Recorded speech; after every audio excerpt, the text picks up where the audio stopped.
क्या हिंडनबर्ग का जो भूत है उसका कोई बाज़ार पर असर नहीं हुआ है? क्योंकि आज हम ये बात इसलिए कह रहे हैं क्योंकि जितने बड़ी गिरावट की आशंका थी, याद कीजिए साल 2023 की अगर हम बात करें तो जैसे ही पहली बार ये रिपोर्ट आई थी तो 20% के लोअर सर्किट लगे थे अडानी ग्रुप के स्टॉक्स में, लेकिन अडानी तो गिरा ही था, बाकी स्टॉक्स भी लार्ज कैप भी गिर गए थे। लेकिन इस बार ऐसा कुछ नहीं हुआ। अडानी ग्रुप के स्टॉक्स में शुरुआती ट्रेड्स में भले ही गिरावट आई हो, लेकिन बाकी जो लार्ज कैप और मिड कैप स्टॉक्स थे उसमें उतनी बड़ी गिरावट नहीं आई जितना कि आशंका जताई जा रही थी। अगर हम सुबह 10:05 की बात करें तो उस समय BSE सेंसेक्स करीब 471 अंक गिरकर 79,235 पर ट्रेड कर रहा था। वहीं अगर निफ्टी की अगर हम बात करें तो निफ्टी में भी करीब 127 अंकों की ही गिरावट थी, जो बाद में रिकवर हो गई और दोनों इंडेक्स हरे निशान में आ गए। जैसा कि आपको मालूम होगा कि शनिवार के दिन यानी वीकेंड के दिन हिंडनबर्ग ने आरोप लगाया था, सेबी की जो चेयरपर्सन है बाद भी पूरी बुच पर और उनके पति पर के उनको बरमूडा और मॉरिशस में उन्होंने एक ऑफशोर फंड में निवेश किया है और ये वही संस्थाएं हैं जो अडानी ग्रुप से संबंधित है।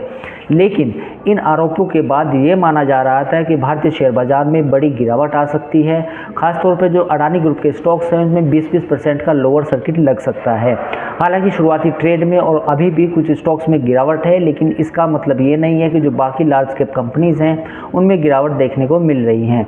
अगर हम सेंसेक्स की बात करें तो सेंसेक्स में Adani Port, NTPC, Power Grid, ICICI Bank, SBI और नेस्ले जैसे शेयर में गिरावट है।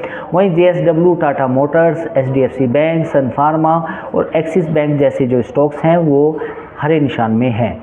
वहीं अगर हम बात करें मिड कैप और लार्ज कैप की, रेलवे के स्टॉक्स की अगर हम चर्चा करें तो रेलवे के स्टॉक्स में ज़बरदस्त तेज़ी देखने को मिल रही है। वहीं अगर हम सुजलोन जैसे स्टॉक्स की भी बात करें, क्योंकि ऐसे बाज़ार में जब बाज़ार में वोलेटिलिटी हाई होती है तो सुजलोन जैसा स्टॉक्स भी आज 80 रुपये के पार चला गया है। तो कुल मिला के जो मूड माहौल है बाज़ार में बिल्कुल स्टेबल है। अब तो ये भी बात होने लगी है कि हिंडनबर्ग आया या उसका भूत आया, उसका भारतीय बाज़ार पर कोई असर नहीं होगा। अगर हम कुछ और संकेतों की बात करें तो अमेरिकी उपभोक्ता का डेटा आ जाएगा, कोर CPI के नंबर आ जाएंगे, तो उसके आधार पे अब हो सकता है कि भारतीय बाज़ार की कुछ थोड़ी बहुत दिशा या दशा तय हो। तो फिलहाल इस वक्त की खबर ये है कि हिंडनबर्ग के भूत का कोई असर नहीं हुआ है और हिंडनबर्ग का जो बम है वो फुस हो गया है। तो फिलहाल बिजनेस टुडे बाज़ार में यही अपडेट है। बाकी आप हमारे चैनल को लाइक, शेयर, सब्सक्राइब करना ना भूलें।